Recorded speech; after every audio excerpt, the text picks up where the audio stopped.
If you want to work in the music industry but aren't a musician or performer, there are more career opportunities than ever before, including music publisher, concert promoter, music supervisor, audio-video engineer, music teacher, DJ, production crew, musical therapist, film and video game composer, instrument repair and restoration specialist, and more. Learn more about starting your music industry career in Oklahoma by visiting okfilmmusic.org/gettingstarted-music. Welcome attendees, my name is Alex Mallet. I'm Director of Development at Folklife International. I use the pronouns he, him, and I'm a dad-aged white male with big curly hair in a home office surrounded by music instruments. Thanks for joining us for this panel presented by Folk Alliance International for Folk Unlocked. Before we begin, let's take a moment to acknowledge that we are joined today by folks from around the globe using technology that is not accessible to all. We recognize the importance, complexity, and difficulty of land acknowledgements in the context of online organizing, creation, and collaboration. We invite you to join in acknowledging our shared responsibility to use this time together well, and for us to each consider our roles in reconciliation, decolonization, and active allyship. I acknowledge I'm tuning in from Kansas City, Missouri, the traditional territories of the Kansa, Kaw, Osage, Kickapoo, and Oceti-Sakowin people. We hope you will share your own acknowledgement as well as thoughts throughout this panel in the Folk Unlocked chat. The panel will be available for viewing for the remainder of the conference once it is aired at this scheduled time. So it's my great pleasure to introduce the moderator for this session. Reza Moghaddas is a musician, sound engineer, and producer. His Bama Hang studios in Toronto, Ontario, have been actively finding creative ways to stay busy despite the pandemic, including filming parts of the Global Toronto Small World Music Spotlight Showcase that's available for viewing. Reza, I'm going to give it to you. Thank you so much. Yes, so my name, as Alex said, my name is Reza. I'm here in Toronto, Ontario, from our Small World Music studio venue. As you can see, I have my venue here set up behind me.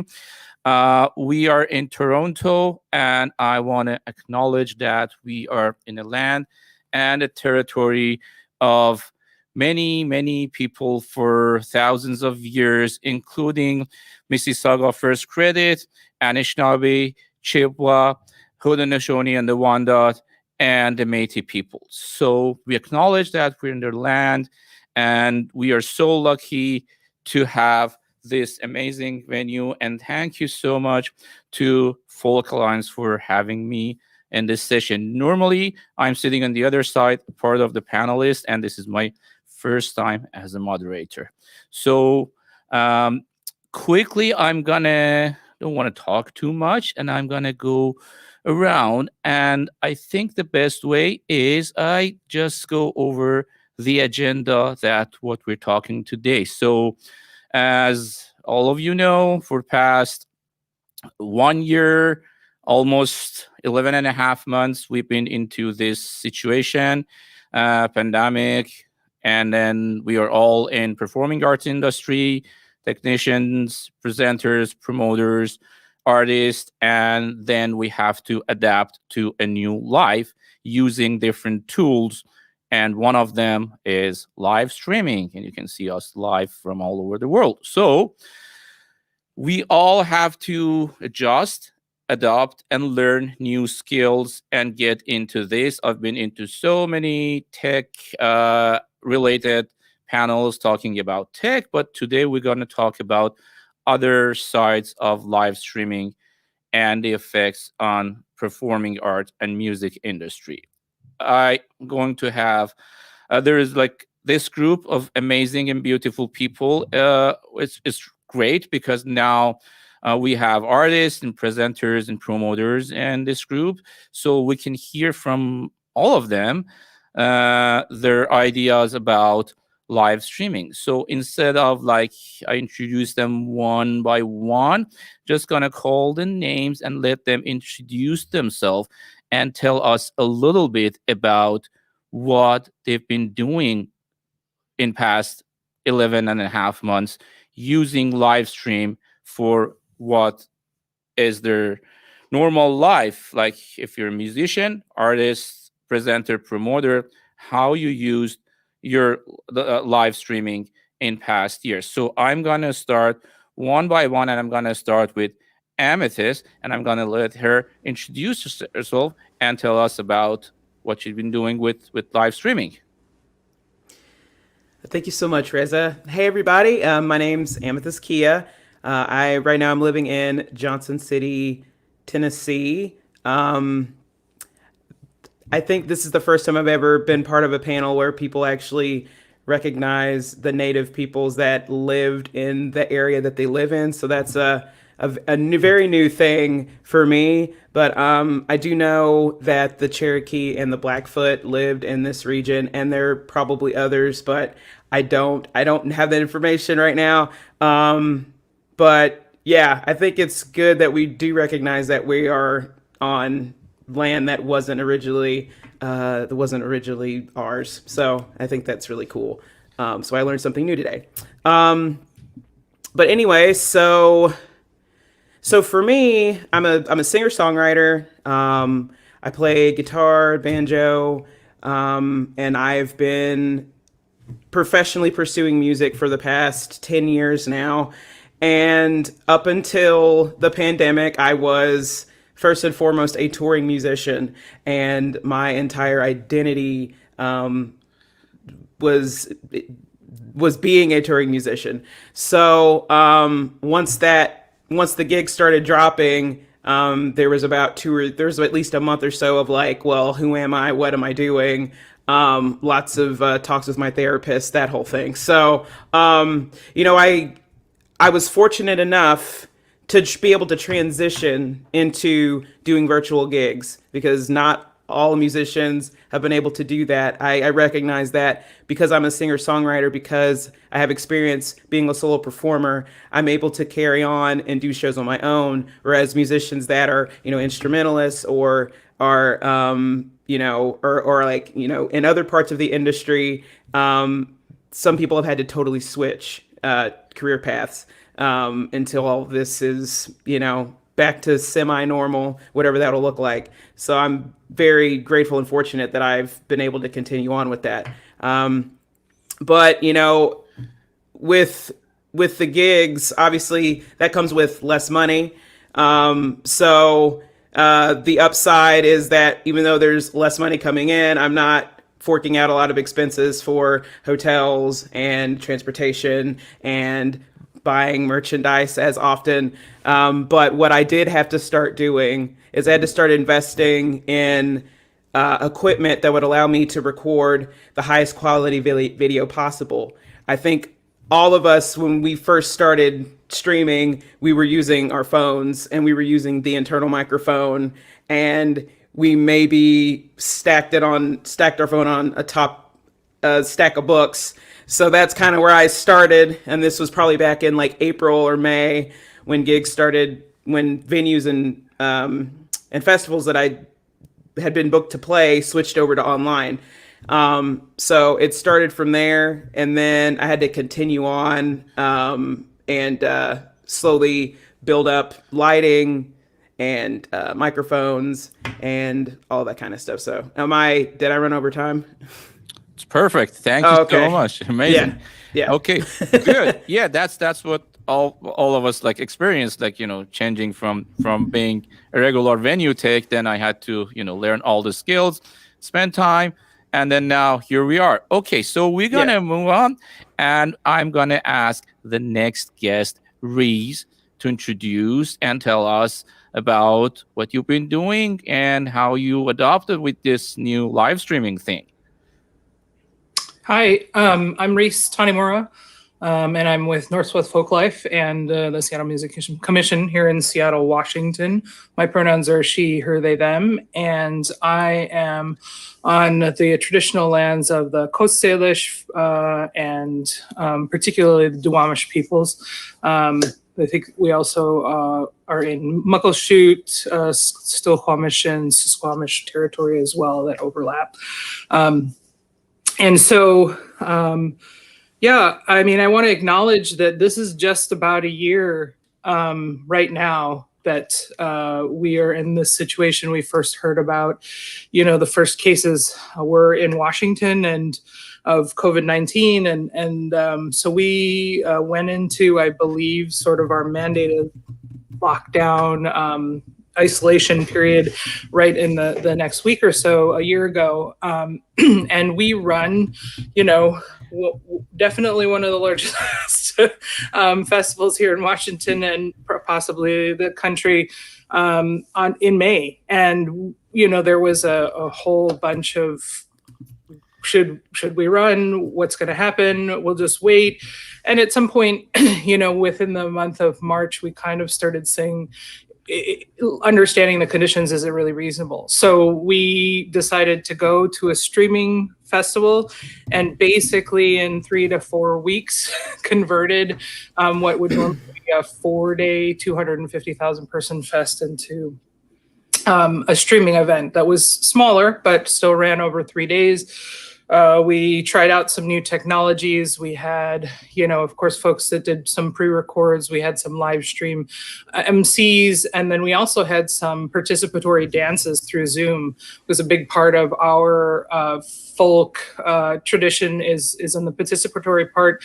And contra dancing, folklorico, those are all huge parts of our communities and what is presented at the festival. So since then, we have done a few, we have a few live streams. We've done work with our youth and family program called Our Big Neighborhood, which is an initiative we started 3 years ago. And our children's festival, we actually trained a team within our organization, had a consultant come in who's been sort of in the live streaming space for a long time as a YouTuber and online kind of early adopter. And he came in to work with us. Dominique Thomas came in to work with us and really got some of our team members to the point where we could do the stream ourselves. As we head towards our next, our 50th anniversary festival, actually in May, we decided again that, looking at the trajectory, we'd be most likely in this same virtual space. So we made that decision a little bit early in the fall. And, for this event, we're going to be working with several entities, some contractors, and the Seattle Center, who's a partner in presenting the festival. So the live space it's been interesting, especially for an organization that's been doing in person and not very high tech in person for many, many years. So that's definitely still things we're learning. Wow, amazing. Yeah, this is a learning curve for all of us. I mean, I personally have spent at least 1 to 2 hours a day since past April learning all the ins and outs in the live streaming. And yeah, okay, great, amazing. Now we're gonna invite Laura Simpson from Sidedoor to introduce and then tell us about your situation right now with live streaming. Thank you so much. It's lovely to hear about everyone's experiences. Yes, my name is Laura. I am the CEO and co-founder of Sidedoor. I'm coming to you from Halifax, Nova Scotia, or Kipiktuk, the unceded territory of the Mi'kmaq, in this beautiful ocean-bound place.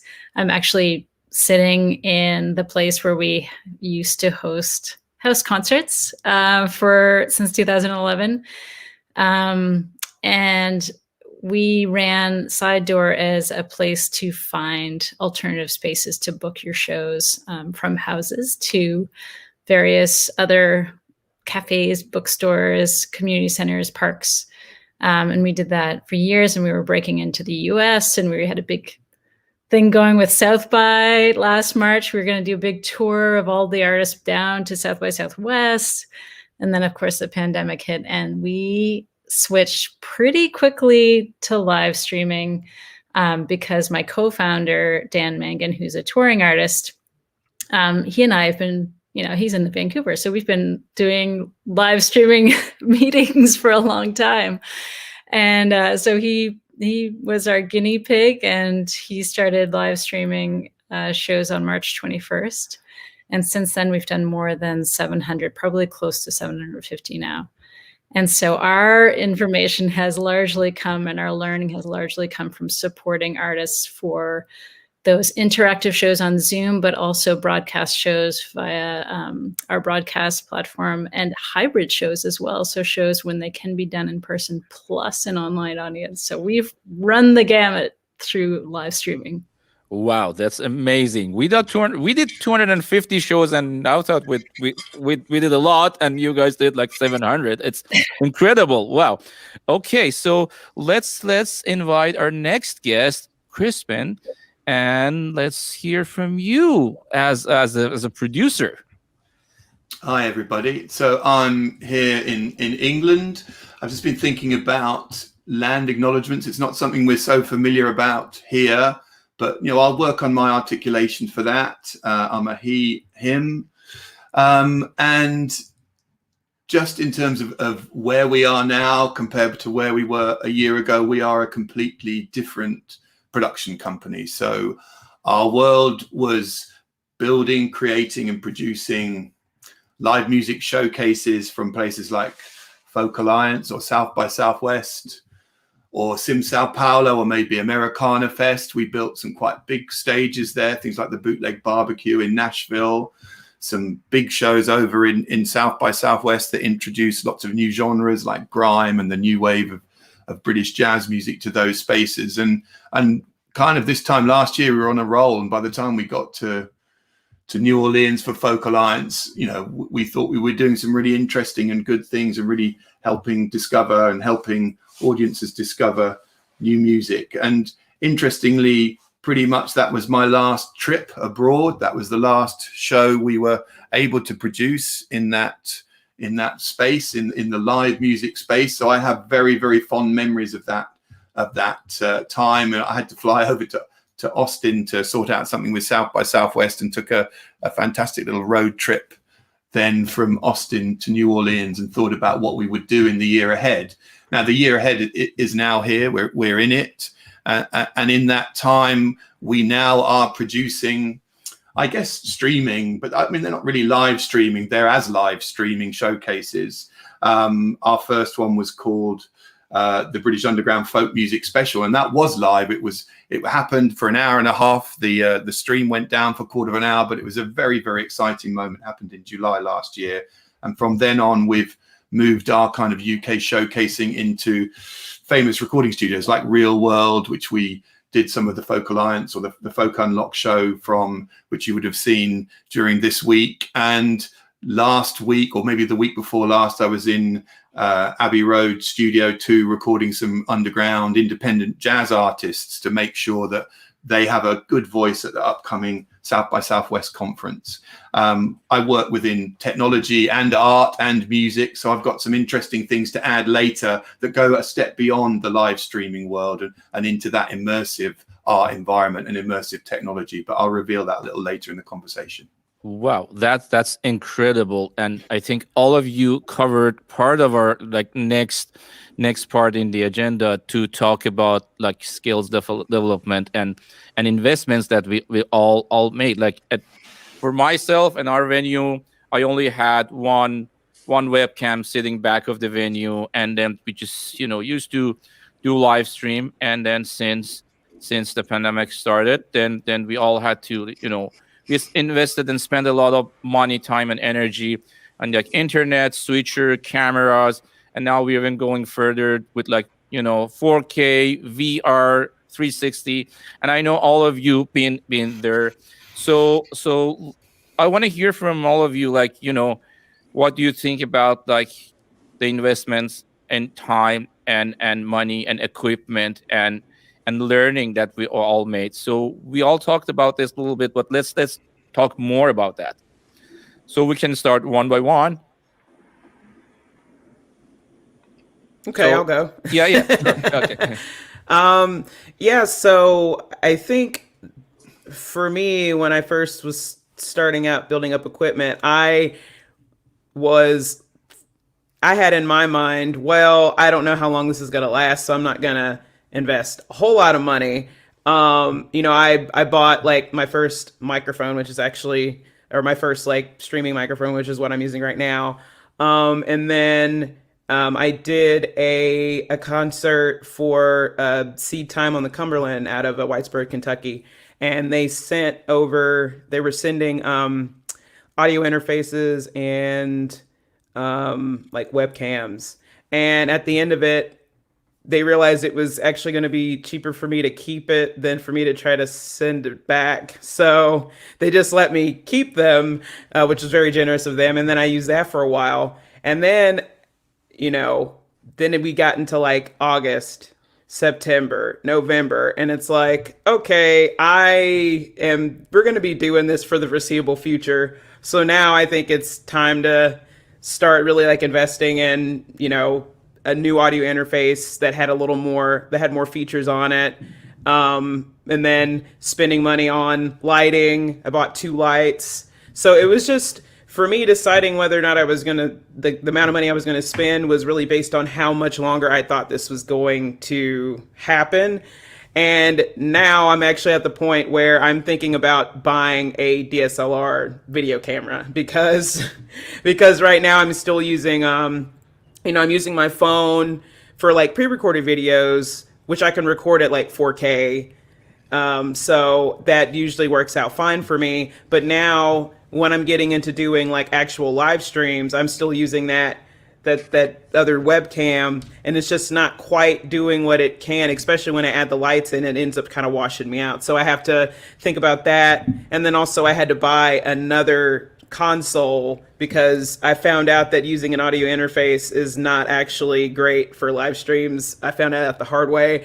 So yeah, so now I'm just like getting into like buying like music production gear and video gear and like becoming an amateur filmmaker, which is, you know, on one hand, I am enjoying it, but it's also still kind of a struggle because, you know, I'm still having to like do a performance. So on top of like preparing my set list, getting ready, all of that, it's also placing the lights, placing the camera. So it's, you know, it's a lot to do, doing my own sound check. So it's, you know, it's definitely a challenge.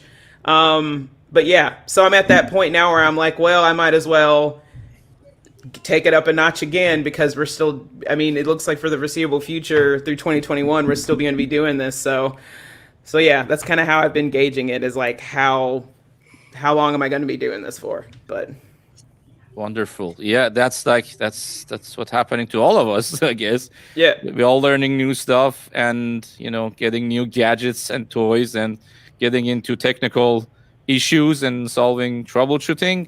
Okay, let's hear from Resse now. So tell us your experience with the new gear and stuff.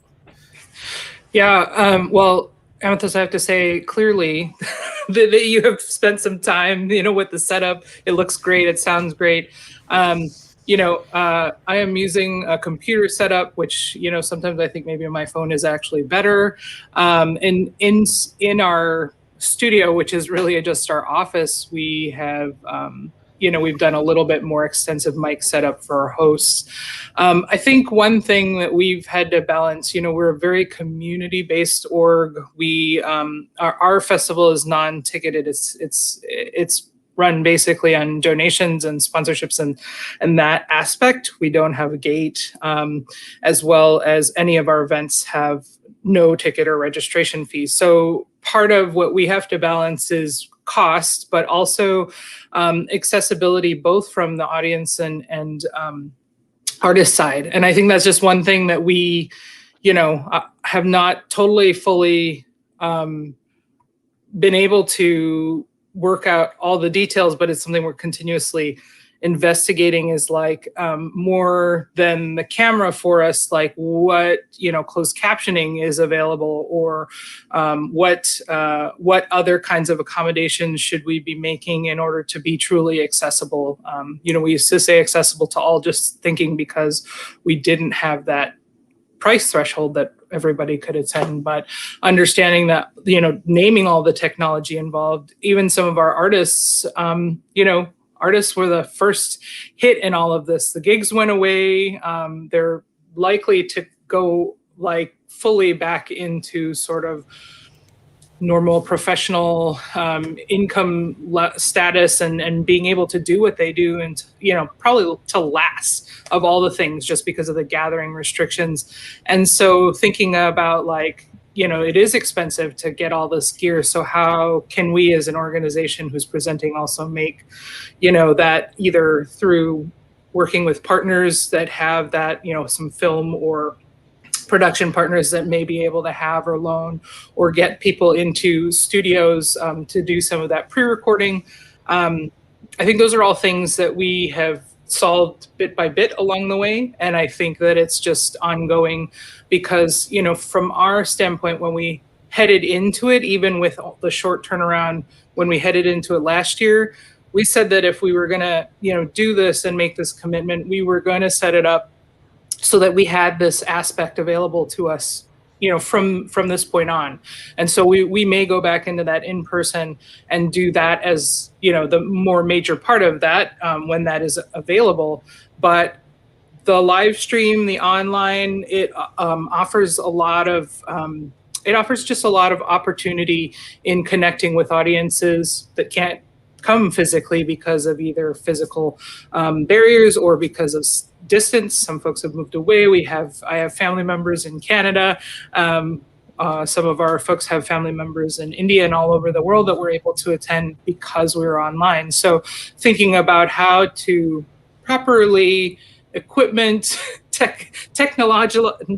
technologically sound in order to continue using this as a way to leverage, you know, for our artists and communities and their traditions, how to use that to make sure that that extends the opportunity further out.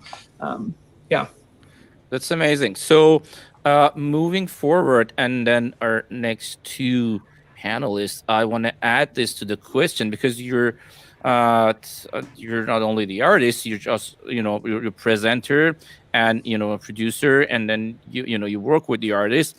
And one thing which is really important is the audience, the connection with the audience and the audience development. Where do you see this live streaming connecting the artist with the audience? So we can start with Laura. Yeah, I mean, it was my biggest fear in going into live streaming was not having that energy in the room. It felt really difficult. And I remember actually after Dan did that first live stream that I FaceTimed him with tears in my eyes, having just watched with my kids, because we did it with Zoom and everybody had their cameras on, and it was a bit like a bit of a like down and dirty show where we're just figuring it out. But seeing into other people's, you know, homes and like seeing their pets and watching them fold laundry or make dinner was so heartwarming at that point. It made me feel like, oh, we're still connected, and that continues to this day. And so we've been working on perfecting that. Like, we've been training show producers and moderators how to actually work with the artists to spotlight different people during the audience, during the shows, if their cameras are on. We have lots of dance parties. There's a lot of like prompts that we put in the chats. So, you know, having somebody that the artist, the show performer, whoever's presenting can lean on to engage the audience is really important.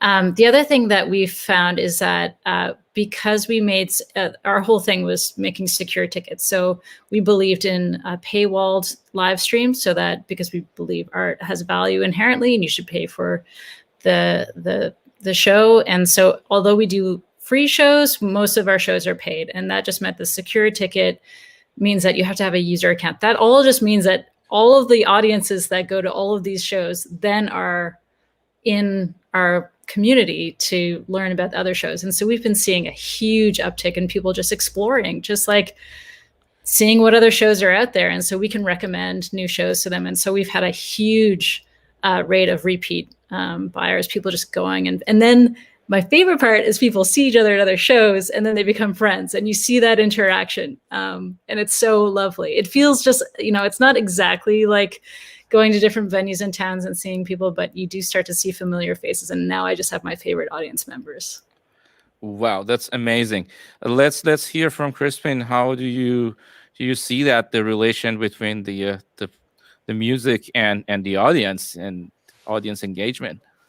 So, I mean, this is such a big topic, and we've got such a limited amount of time. But I'm just trying to think what can be useful from my experience to tell people. And I think one of the things that we've always done, and we're all talking about that on this stream, is that we're trying to tell stories, and as a presenter, that's what you're doing. And I've seen live streaming or the compilation or curation of putting artists together is a great opportunity to do that. And in fact, it may be an even better opportunity than we had before in the limitations of a live showcasing space where only so many people will see that. So I do want to point out that this is a great time for presenters to use creativity.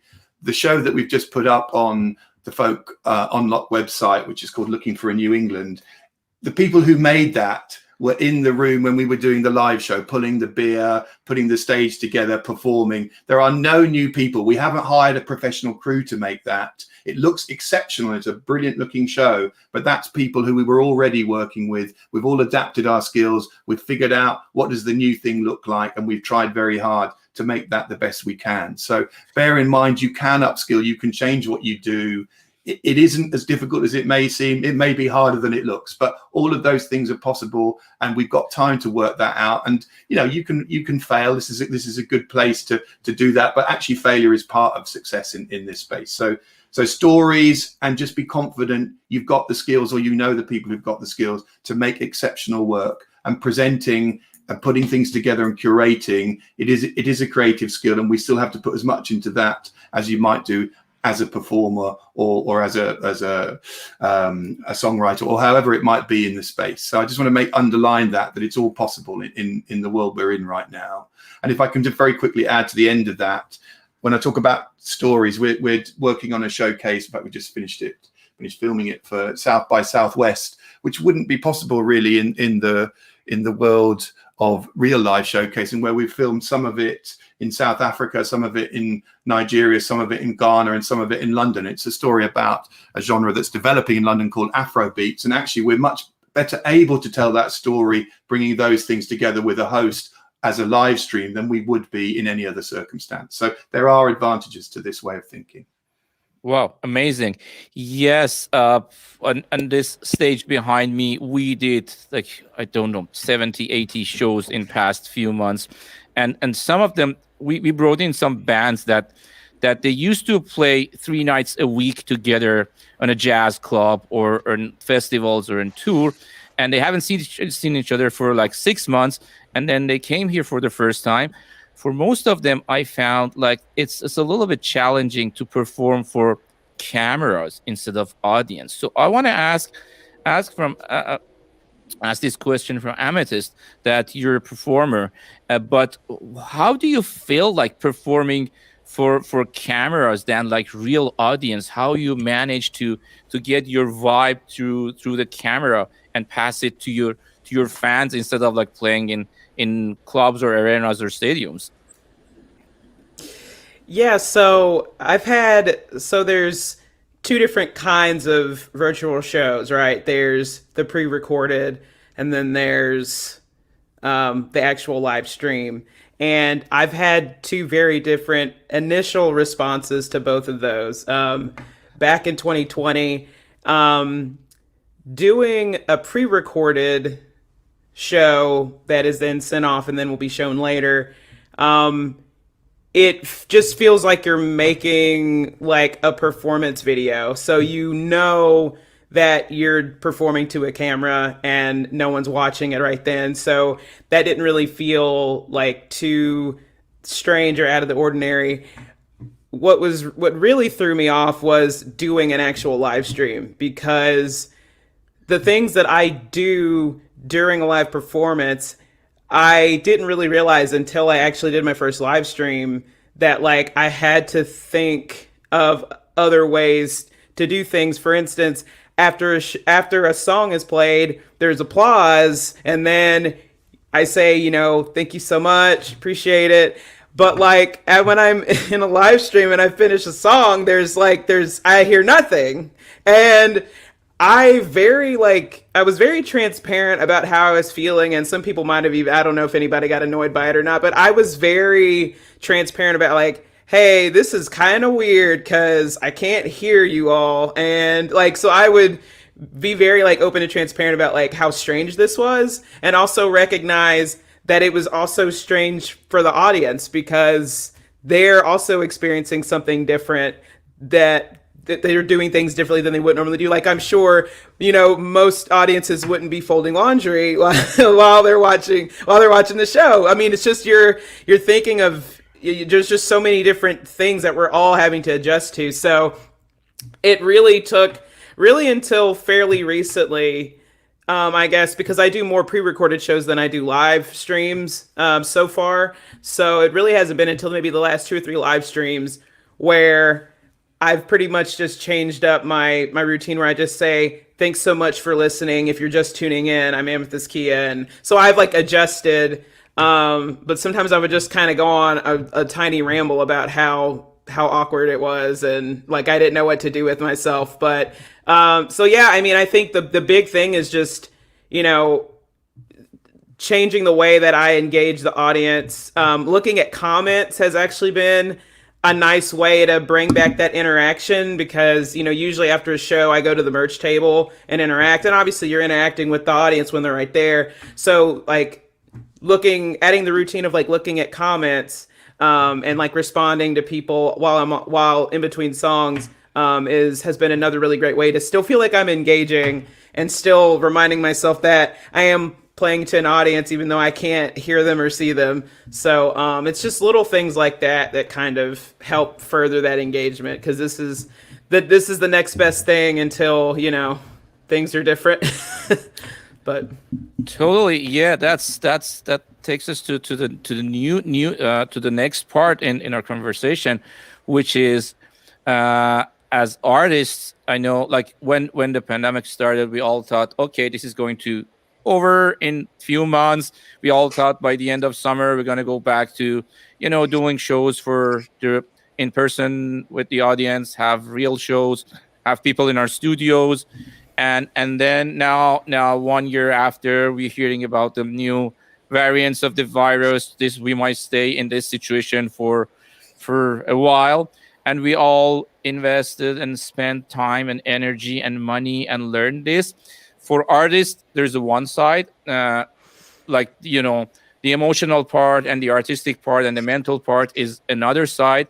And I want to ask this question about like, okay, now we, as some companies like even like us as a small world, and I know same thing with Sidedoor, we totally changed our business model from like being a concert venue to a production house that we produce, video stuff.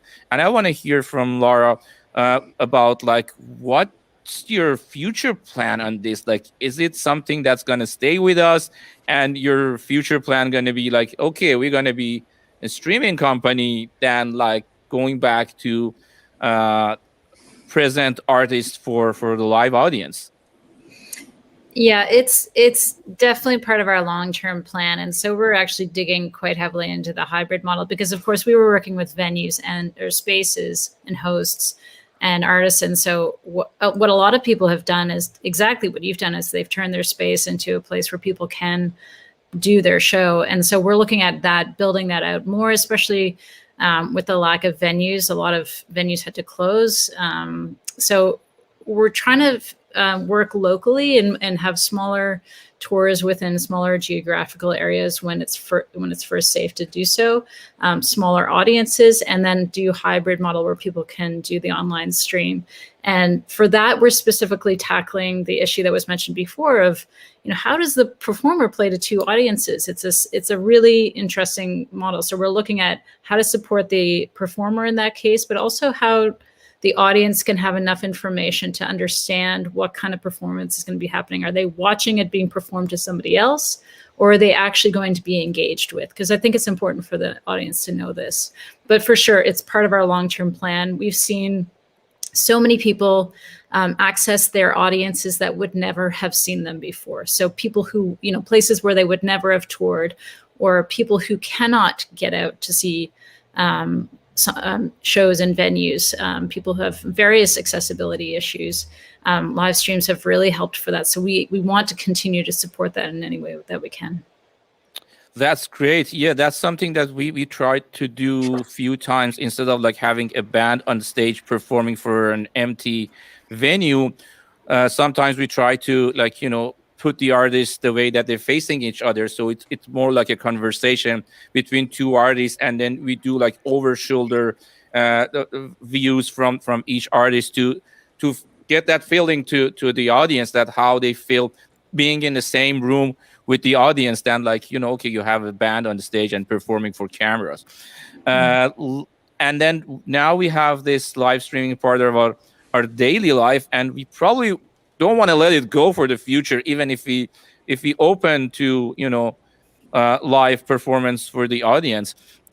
So we can just open it up and get your ideas, whoever wants to jump in and talk about what do you think about the future, like a short time, or if we're gonna stay, or this is the new normal, like if we're ever going back to normal, or now this is the normal. We have to deal with that for a while. Maybe another virus or maybe another pandemic comes in a couple of years, then how we have to manage our life as artists or promoters or presenters. So feel free to jump in and talk about your ideas about what if this is the new life and how we can manage our future. I'd just like to say something that our trainer consultant Dom said early on really rung with me. We were in the situation where oh, what do we do? This is a new space. And, his comment was that this is a space that people have been pioneering through for a long time. There's YouTubers who have made their whole careers off of this generationally. I think also, some places have been more proactive or, forward, I guess, front of that in bringing parts of their festival or parts of their educational programs online in a way that is trying to answer or at least speak to some of that accessibility. And so thinking about that there's some experience in there. Gamers have been doing this live stream stuff for a long time, and they have whole competitions where people are watching other people play games online. So I think there's something to be learned from how do those folks do that? How do they set up, things like rituals? How do they kind of infuse those pieces of feeling more in the room or together, that togetherness, which is, I think, where we're trying to, part of that live stream is to try to capture that togetherness. And so, for us, I think parts of that is, if we're doing even pre-recording or if we're doing live stream, are there ways that we can make places that we can have people film that sort of evoke what it would be like to be at our festival, or if they're in their home, a way that, that we're seeing a part of them that we wouldn't normally get to see in a concert venue that is special. So how are those placemaking ways that we talk about in physical, how are those evoked in the virtual space?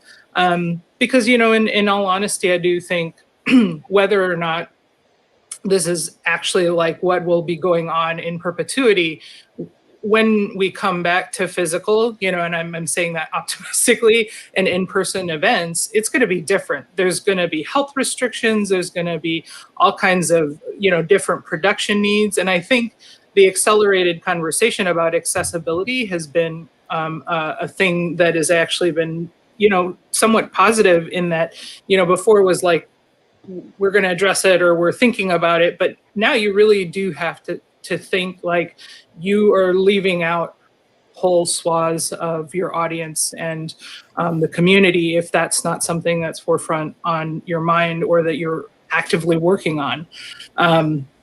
So I think those are all, things that we feel like has helped us as an organization grow in our programming and our presentation. And then the last thing I'll just say is that, we got into the space actually from my commission side, the music commission work. Our Youth and Community Committee got involved in digital equity issues early on because we were seeing young people who couldn't even access their school work because the schools weren't prepared, and this whole long line of, who gets access. And so as we go longer into this situation, part of being actively involved and vocal about the fact that, some of the families and communities that perhaps would benefit from having access for many reasons, but also just to be visible to one another and to continue to express, art and traditions in this medium.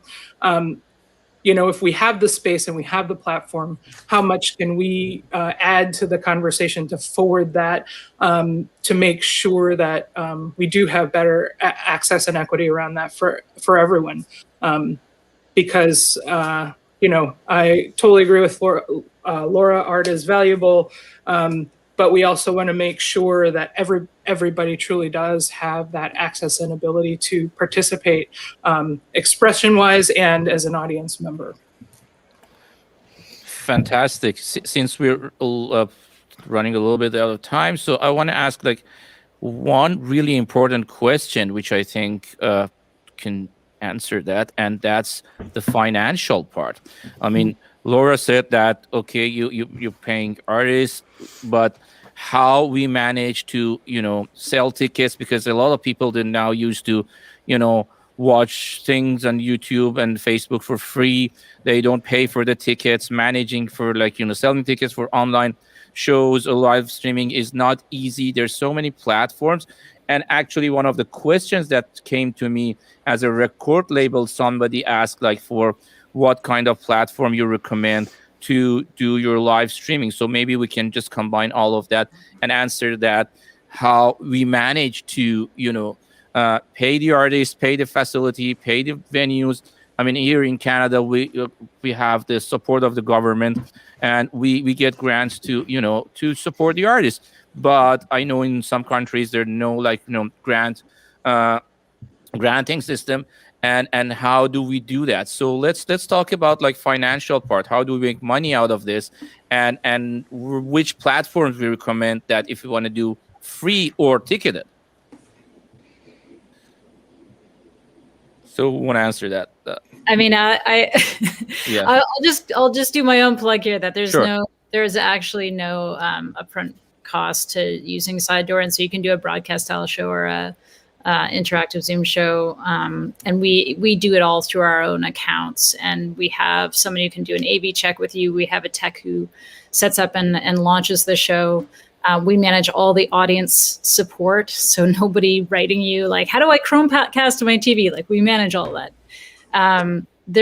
You really want to look for a platform that is going to support you as an artist in the way that you need to perform, but also that your particular audience needs to access, because the technology level of the audience is important, and we've invested a lot of time and money to try to make it just a no-brainer of how to get into shows, because that people are stressed, they're overwhelmed, and the more that you can just say, this is how you do a thing, and they just click a couple buttons and they're in, the easier it is for them. But I will say, just to the money point, we've seen ticket prices go up, actually, and we've seen sales go up. And that's in our platform, but also there's independent research just released by MRC. I can post a link to where I found that in the chat there.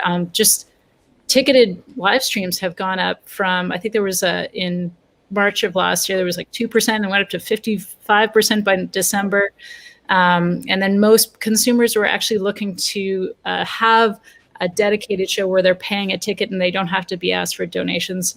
And that was 77% of the respondents in this particular survey said that they just want to pay a ticket like they normally wouldn't go to a show. So don't be afraid to ask for that ticket for your show. Wonderful. Now we are getting to the last part of our conversation, and it's your final thoughts. Is there anything that you want to cover in this, remaining few minutes? Feel free to start. Yes.